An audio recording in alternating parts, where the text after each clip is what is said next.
Si vous partez à Niamey, vous vivez un peu, vous revenez par exemple à Fada, vous vivez un peu, vous allez toujours vous croire dans la même ville. Nos peuples sont les mêmes. Ça, c'est une réalité. En Afrique de l'Ouest, ici, c'est les mêmes peuples. Mais c'est que les gens refusent de comprendre. Secondo, on ne peut pas les sanctions appliquées au peuple nigérien. Lorsque vous regardez, certains ont traité ça d'inhumain, c'est plus qu'inhumain. Quand on pense que c'est des gens qui parlent des droits de l'homme et qui appliquent ces sanctions à un peuple, l'empêcher de se nourrir, l'empêcher de se soigner, de quel droit de l'homme est-ce qu'on parle? Nous, c'est un devoir, ce sont nos frères. S'ils ont faim et que nous en avons mangé, on va leur donner. C'est le principe de base en Afrique. Lorsqu'il y en a pour un, il y en a pour deux. On peut couper nos rations et les donner. S'ils sont malades, on peut leur donner des médicaments. Ça, nous allons le faire autant qu'on peut. Donc nous soutenons fortement le peuple nigérien sur ce volet. Sur le volet sécuritaire, il faut dire qu'on est liés.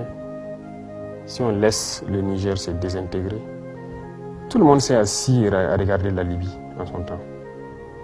Oui, on était là, on a suivi. Tout le monde a laissé faire.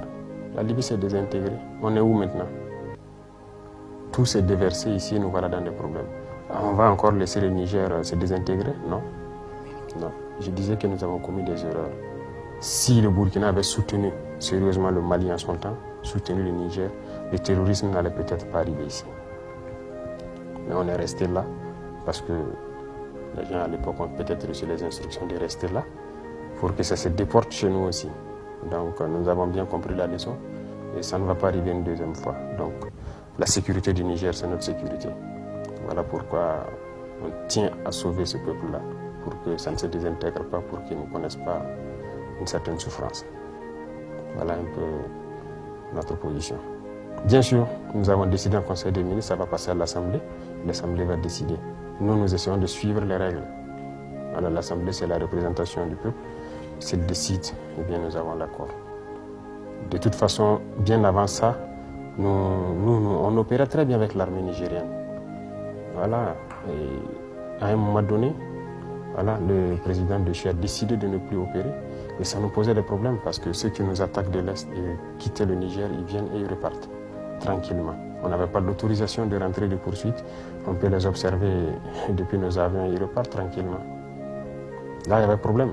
Mais là, aujourd'hui, déjà, avec voilà, ceux qui sont en place, lorsqu'ils attaquent et ils rentrent, on frappe, on rentre. Voilà, donc il y a cette possibilité déjà. Donc c'est déjà très bien. Et maintenant, si on veut s'attaquer au peuple nigérien, on va s'y opposer. Et ceux-là qui sont là à s'exciter, vous savez bien qu'ils n'ont même pas consulté leur assemblée.